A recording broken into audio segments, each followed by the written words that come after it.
Guten Tag wszystkim, dziwny typ z tej strony. Skoro ty jesteś, to albo oglądasz jakiś randomowy film, bo nie wiesz co obejrzeć, albo chcesz po prostu obejrzeć mój nowy film, albo chcesz poznać wszystkie klasy obiektów SCP. Niezależnie od twoich pobudek, które skłoniły cię do obejrzenia tego filmu, zachęcam cię do obejrzenia go do końca, ponieważ poznasz całą klasyfikację obiektów SCP.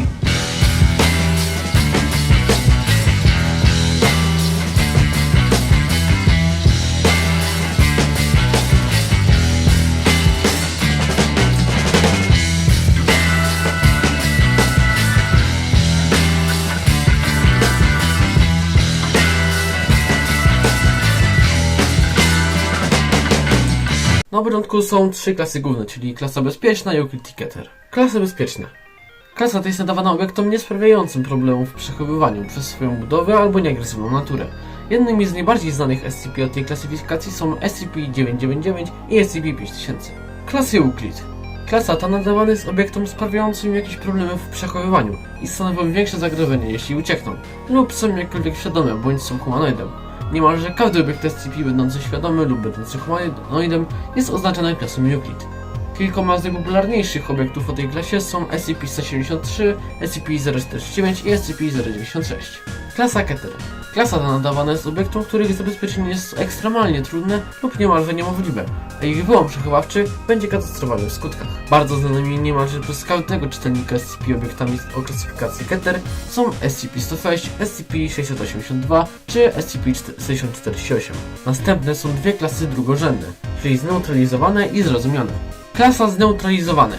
Ta klasa opisuje obiekty, które w jakikolwiek sposób straciły anomalne właściwości, czy to przez zniszczenie, wyłączenie, śmierć, czy inny sposób. Przykładem takiego obiektu jest choćby SCP-3999. Klasa zrozumiane.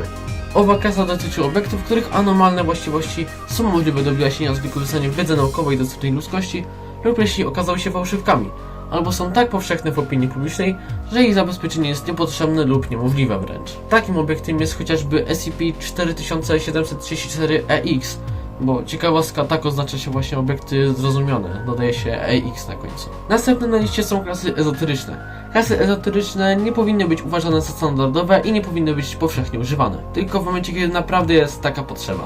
Klasa Apollon. Klasa ta jest nadawana obiektom, których zabezpieczenie jest niemożliwe i które są w stanie uciec ze swojej przechowalni bez możliwości ponownego pochwycenia ich, a wyłom przechowawczy takiego obiektu skutkuje katastrofą. Często raporty z klasą Apollon są niedostępne dla większości personelu. W skrócie Apollon to taki Keter na sterydach. Przykładem takiego obiektu jest SCP-5500. Klasa Taumian. Owa klasa opisuje obiekty, których anomalne właściwości są w stanie doprowadzić do zabezpieczenia lub zneutralizowania innego obiektu SCP, co często jest wykorzystywane przez samą fundację, najczęściej przy Keterach. Jednak wszelkie informacje o obiektach klasy Taumian są ściśle tajne i tylko mała grupa osób poza Radomo 5 jest w ich posiadaniu. Takimi obiektami są np. SCP-3000 lub SCP-2000. Klasa Archon. Ta klasa nadawana jest obiektom, które nie powinny być zabezpieczone, nawet mimo takiej możliwości, ponieważ skutkowałoby to ogromnym zagrożeniem dla istnienia ludzkości. Takim obiektem jest choćby SCP-4200. Klasa Azathoth. Jest to klasa nadawana ekstremalnie niebezpiecznym i groźnym obiektom. Wymyślona została przez jednego z badaczy fundacji pod wpływem SCP-4626, który wmawia wszystkim, że jest ekstremalnie niebezpieczny, a klasa ta należy tylko i wyłącznie do wspomnianego przed chwilą obiektu. Klasa Embla. Klasa ta jest nadawana obiektom, które fundacja wykorzystuje do tworzenia nowych obiektów SCP. Została wykorzystana np. w propozycji SCP-001 od doktora Mana. Klasa Hera. Używana jest ona przy obiektach wrogich, ale i użytecznych dla działania fundacji. Ta klasa występuje jedynie w SCP-4113. Klasa Gödel. Jeszcze z malautem po niemiecku, kurde. Jest ona nadawana obiektom, których istnienie i działanie można wytłumaczyć z pomocą anomalnej technologii i maszyn, lecz przez naukę nieanomalną i przez zwykłych ludzi byłyby postrzegane jako anomalie. Jednym z obiektów o tej klasie jest SCP-4555. Klasa Cernunnos. Jest to klasa dotycząca obiektów, których zabezpieczenie jest możliwe, lecz fundacja nie może tego zrobić ze względów logicznych czy etycznych lub obu. Przykładem takiego obiektu jest SCP-5849. Klasa Entos. Owa klasa nadawana jest obiektom, które są zabezpieczane przez swój plik w bazie danych fundacji. Klasyfikacja ta została użyta m.in. w SCP-5883. Klasa Gewuarch. Owa klasa przypisana jest obiektom zagrażającym wewnętrznej strukturze i działalności fundacji i utrudniających jej działania w niektórych zadaniach. Klasa ta użyta została choćby w raporcie SCP-3636. Klasa Himmel. Jest to klasyfikacja dla powiązanych zestawów anomalii zabezpieczających się nawzajem. Takiej klasyfikacji użyto np. w raporcie SCP-3700. Klasa Maxor.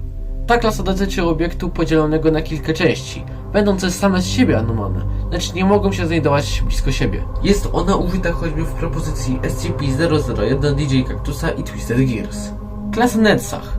Klasa ta odnosi się do planety Ziemi oraz jej zdolności dotyczącej utrzymywania życia, dając jej wręcz status anomalii. Użyta została w propozycji SCP-001 Bilita. Klasa Kusum. Z takim zawiasem to jest nieźle. To już chyba nie jest niemiecki. Nie wiem, nie znam się za bardzo. No nieważne, wracając do klasyfikacji. Jest wykorzystywana ona do obiektów, których czynności przechowawcze zostały z jakiegoś powodu na czas nieokreślony odwrócone lub wycofane. Klasa ta użyta jest choćby w SCP-3319. Klasa Ticonderoga. Owa klasa należy do SCP zbyt potężnych bądź nieuchwytnych dla fundacji, aby zostały przez nią zabezpieczone, lecz przez swoją naturę nie wymagają one w sumie żadnych skomplikowanych czynności przechowawczych. Klasa ta została stworzona dla SCP-4444, ale użyta jest w większej części raportów, m.in. SCP-6805.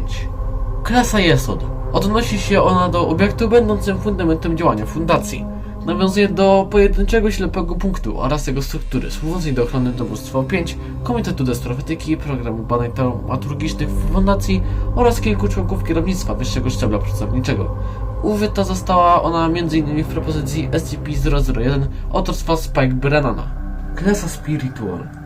Klasa ta nadawana jest obiektom bezcielesnym, spirytualnym. Takim obiektem jest SCP-4487. To już wszystko, co powinniście wiedzieć o klasach obiektów SCP.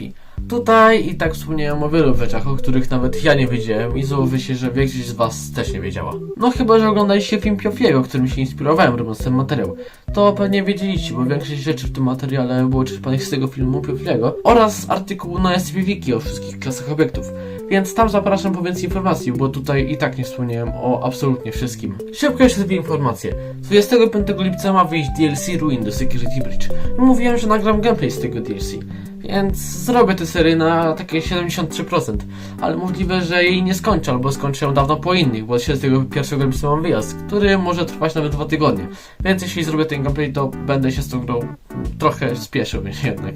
Druga informacja. Na TikToku dawno nie było filmów. To dlatego, że chciałem teraz ogarnąć bardziej YouTube'a oraz nie mam pomysłu trochę na teorię. Ale spokojnie, filmy na TikToku ruszają znowu z cotygodniowym odstępem w tą niedzielę. Więc napiszcie mi, co sądzicie o tym materiale, piszcie, o czym chcielibyście następny materiał, może to być cokolwiek, gra, film, whatever, jak będzie ciekawe, to w najbliższym czasie to rozmyślę. Napiszcie swoje propozycje teorii snów do omówienia na TikToka, bo nie mam pomysłów, jak mówiłem. Nie zrobię filmu o tym, dlaczego Golden Freddy jest złoty. Piszcie mi o błędach w tłumaczeniu w napisach, bo pewnie gdzieś popełniłem lapsus językowy w tłumaczeniu, a ja nie zabieram wam już czasu, to było już dużo niepotrzebnych informacji jak na jeden dzień, więc ja się z wami żegnam, auf Wiedersehen.